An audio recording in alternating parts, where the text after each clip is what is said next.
Bonjour à tous, Alexandre Blondeau avec vous, enseignant en éducation physique et à la santé. On est rendu dans une société absolument dichotomique. Hein? On a des gens qui d'un côté nous disent mon corps, mon choix, mais vaccination obligatoire. Dans la même phrase, c'est assez ahurissant. Et, euh, et on a aussi des gens qui disent qu'il faut dénoncer les agressions, puis ça sur quoi je suis 100% d'accord, c'est absolument inacceptable qu'un homme ou une femme abuse d'une autre personne sous quelque forme que ce soit. Mais ces mêmes personnes-là vont, vont aller, vont être totalement... ils n'auront rien à dire en fait sur ce qu'on appelle la pornographie. Donc hier, j'ai appris quelque chose. Je suis tombé sur un monsieur québécois assez intéressant. Vous pouvez aller le voir, François Lambert. Puis il m'a appris qu'il y avait une équipe de sport qui avait reçu la commandite d'un site 3X pour mettre sur les chandails. Bon. Fait que c'est ça, on est rendu là, gang, OK? Puis après ça, chacun fait ses choix, j'espère, mais là où est-ce que c'est moins évident, je pense, c'est pour nos enfants. Puis là, l'hyper, c'est même plus l'hyper, c'est l'ultra-sexualisation de nos enfants.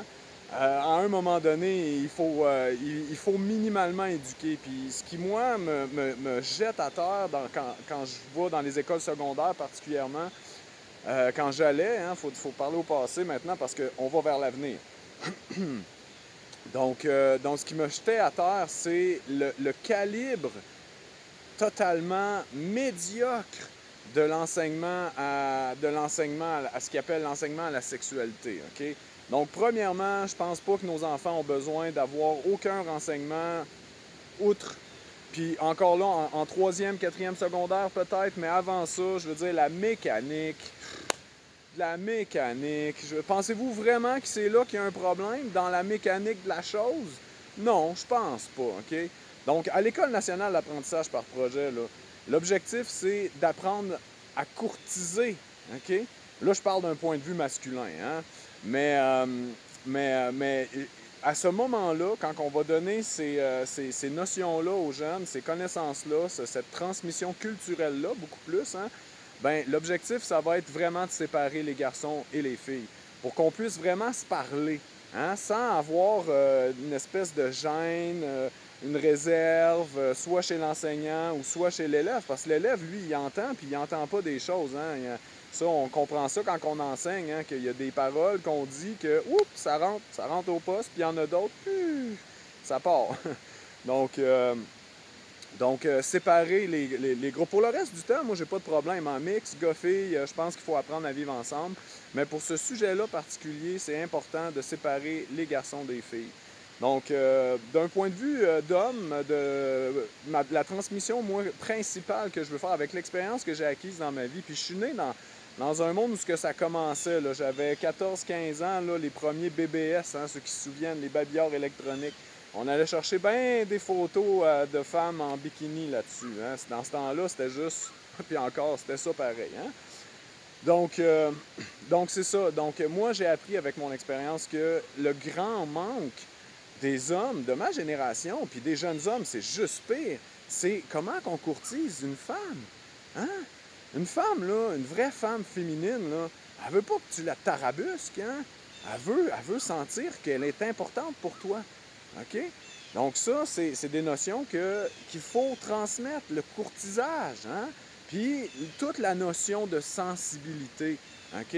Ça se peut que tu parles avec une fille, une femme, qui a du respect pour toi, mais qui n'est absolument pas intéressée, hein, à la chose ou intéressée à développer une relation à long terme. Donc ça, il faut le sentir, nous les hommes. Hein? Puis du point de vue du côté des femmes, ben c'est important de ne pas dire un non-oui. Hein? Ça, là, c'est très féminin, le non-oui. OK? Parce que le non-oui vient souvent de je veux le don. Hein? Je veux avoir la petite cerise sur le Sunday. Donne-moi la petite cerise sur le Sunday. Hein? Que ce soit une balade en moto, que ce soit un restaurant, un cinéma payé, peu importe ça, c'est des cadeaux que nous autres, les hommes, on aime offrir aux femmes Là, on parle de couple traditionnelle, hein? Ça n'exclut pas du tout toutes les couples moins traditionnelles, puis j'ai absolument rien contre ça. C'est juste que je pense qu'encore aujourd'hui, le gros noyau du courtisage se fait homme-femme. Il peut se faire femme-femme, homme-homme, puis habituellement, on va retrouver les mêmes caractères masculins et féminins, hein, dans les couples homosexuels. Donc, ça n'exclut pas, je pense, ce genre de transmission-là. Puis ensuite, bon, qui pourra être dans quelle équipe au niveau de la division gars-filles? Ça, c'est des choses qu'on va débattre, les enseignants puis toute l'équipe. Hein? On va décider ensemble parce que moi, je suis pas un gourou. Hein? Peut-être qu'il y en a qui pensent que c'est ça que je suis, là, mais non, absolument pas. Donc, si on revient au fameux non-oui, ben c'est important pour la femme de dire non, non, non, je te trouve vraiment gentil. Merci pour ton cadeau.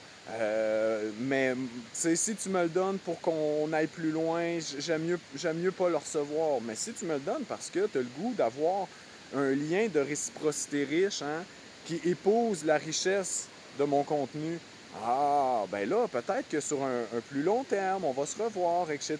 Ça, c'est ce que moi j'appelle, rapidement dit, le courtisage. Donc, c'est important de transmettre ça. Sinon, on est de la mécanique, hein? Qui veut être de la mécanique? Hey, bonne journée!